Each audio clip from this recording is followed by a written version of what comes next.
President Jimmy Carter passed away at the age of 100. Let's talk a little bit about who was the president, Jimmy Carter, and what is his legacy.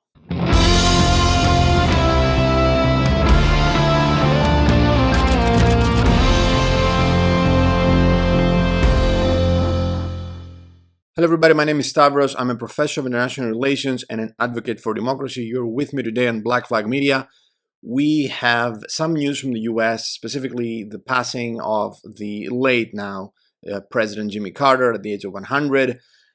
He passed away with his family supporting him at the very end. And I would like to talk a little bit about his politics and about his legacy. This was a one-time president. He lost to President Reagan. Let's talk a little bit about what his presidency looked like and what he actually did for the world, but also for the U.S. So this was a young person that he actually started. He was really successful in local politics in Georgia. He became the governor in the state, and he wasn't really that known when he ran for the office of the president at the time. Actually, when people were asked about him as a candidate for the presidency, people were saying, Jimmy who? The journalists were asking them, what do you think about Jimmy Carter? And, the people were saying something like that, along these lines, like, Jimmy who? Who is this Jimmy? Interestingly, his campaign at the time, they adopted this Jimmy who message as part of their political message. They're part of their political slogan at the time, which I find extremely interesting from a political communication perspective. So yes, this was included, Jimmy who. So he did get elected because at the time we had it was the presidency of Gerald Ford at the time, and he was elected as vice president under President Nixon. And Nixon, obviously, because of Watergate and other scandals of corruption, he got impeached. He was about to be impeached, and he resigned. Then Gerald Ford took over. He gave complete immunity and full pardon to his previous boss, President Nixon. And Gerald Ford was now running again for the presidency. He was really incompetent. He didn't know anything, especially about foreign affairs. He was clueless, and he was corrupt as Nixon was corrupt. He was a part of that insider corrupt institutions inside Washington. That's why he covered up for Nixon as well.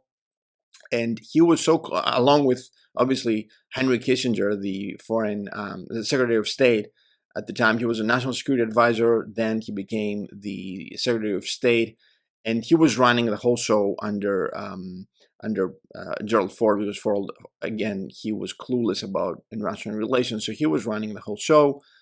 Let me remind you that this was the unholy trinity: Nixon, Reagan, and Henry Kissinger behind the invasion of Cyprus. Twice the Turks invaded in 1974, and twice they were supported by this triumvirate of corruption and of invasions and of barbarity. So the people didn't want these crooks, and they voted for a young lad from Georgia. So we do have the election of Jimmy Carter.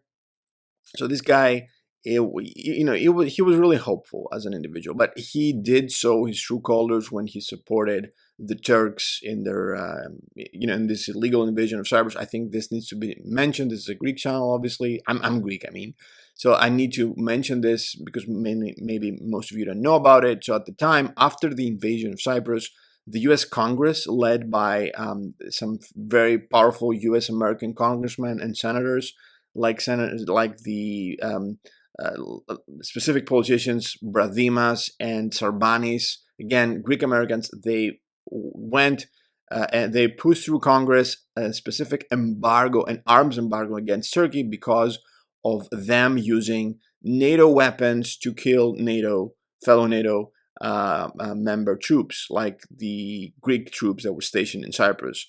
Besides the Greek Cypriots, there were also Greeks from mainland Greece that were stationed in Cyprus, and they were killed by the invading barbaric attacks of the Turks. So they used NATO weapons to attack NATO troops. So there was an arms embargo against Turkey, and obviously the White House didn't want it at the time, the crooks, meaning Kissinger and Gerald Ford. But guess what?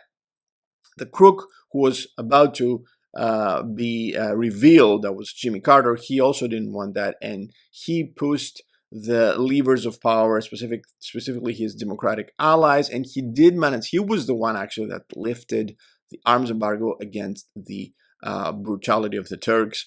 In 1978, he was the one putting pressure, and he actually said, who cares if the Turks assaulted and they killed young women and children and kids and Greek troops, NATO troops inside Turkey. Who cares about all this blood? This bloodshed. We should be supporting the brutality of the Turks, and he lifted the arms embargo. So this was the first failure, I would say, from his part to show the world, because everybody's talking about Jimmy Carter like he was a peacemaker and he was so successful and he was a humanitarian. Yeah, he wasn't a humanitarian when matters truly matters truly counted. So that was one big thing that I wanted to talk about, and then the next thing was the so-called hostage crisis in Iran. We're talking about the birth of the so-called Islamic Republic, Islamic Revolution by the Ayatollah Ruhollah Khomeini. The Iranians kicked out the American puppets, the Anglo-Saxonian puppets, British and the U.S. that were controlling Iran through their puppet, the Shah of Iran. And this was a dictator, and he was living richly, and he was enjoying himself while the country was suffering, and the people, they rallied, and unfortunately, they chose. It wasn't obviously the Islamic so-called Republic, with the theologians and the mullahs is not a better regime, but the people didn't needed change. So Ruhollah Khomeini took advantage of that need. He brought about his revolution. The Shah was evicted. Obviously, he received safe harbor in the West, and then there was the hostage crisis. Specifically, students took over the American embassy, and they kept people as hostages, as captives. The Jimmy Carter administration couldn't do anything about it. Nobody was paying any attention. They were not taken seriously by the mullahs, the ayatollahs. They didn't care about Carter. They thought him to be a fool. So he failed to liberate the people, free the people, to free the hostages. He also launched a military campaign or a mission to free them, and then a helicopter crash. So it was a complete failure. This guy was a diplomatic, political failure, a military failure. He failed big time, and then obviously that's why he lost. He didn't get reelected. Ronald Reagan was really charismatic, and he also actually managed to free the hostages a couple of days, a week after he took office. The Iranians, trying to accommodate the new administration, they let the people, the survivors, to go because they did take this new president seriously, not Jimmy Carter. Finally, the final thing I want to mention about Jimmy Carter was the so-called Camp David Accords between Menachem Begin, and the Prime Minister of Israel at the time, and President Anwar Sadat of Egypt. This was a peace agreement between a dictator of Egypt. Anwar Sadat was a military dictator, and Menachem Begin was he was a terrorist. Actually, he was one of the members, the initial founders of the terrorist organizations fighting against the Brits in Palestine. Actually, it was an actual terrorist organization, along with others like Haganah and other organizations that the Israelis had founded to fight against both the Arabs and the Brits in Palestine. He was a terrorist, then he became prime minister, and on the other side, you had the Egyptian president, again, a dictator. So Jimmy Carter, he brought these people together, and they had this agreement, the so-called Camp David Accords. It was a peace deal between Egypt and Israel, and there's no more war between the two countries. But it was an unholy alliance, to be honest. Not only because of the people involved, but also because this was not a true alliance. It was not a true peace, not an alliance, but a peace. It was not a true peace because the Egyptians, they didn't want to make peace with the Israelis. They just needed the money.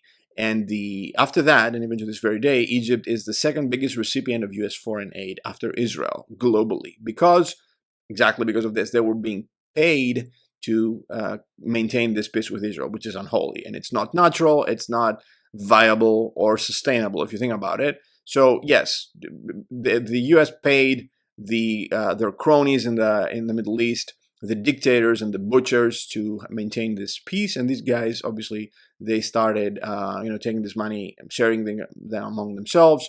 The same thing happened with Sadat. The same thing happened with Hosni Mubarak. The same thing is happening with President Al-Sisi right now. This money goes to their supporters, and the army that support them as tyrants of their people.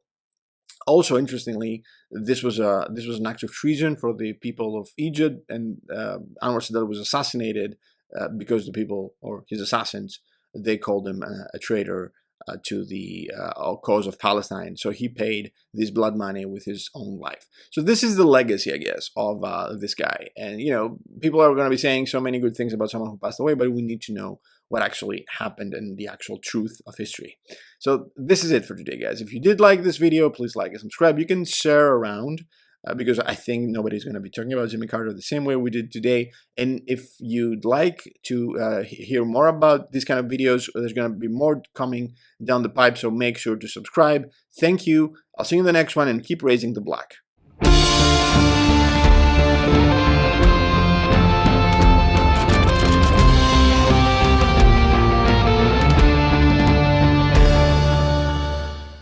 One last thing here is the fact that Jimmy Carter was the person who supported quotas in his administration and also in the judiciary. He basically said there's not enough women, we should have more women in our administration and everywhere. But the truth of the matter is, this is truly racist. There's nothing more misogynist than say that, you know what, women cannot make it on their own, so we need to enforce some quotas, like let's say 40% of women at least, to make it equal, even though they maybe they're not worth it. So this says to the world that even though you're not worth it, we're gonna be implementing this quota so you can be represented as well. This is demeaning to women. This whole crazy political correctness theory or ideology began with Jimmy Carter.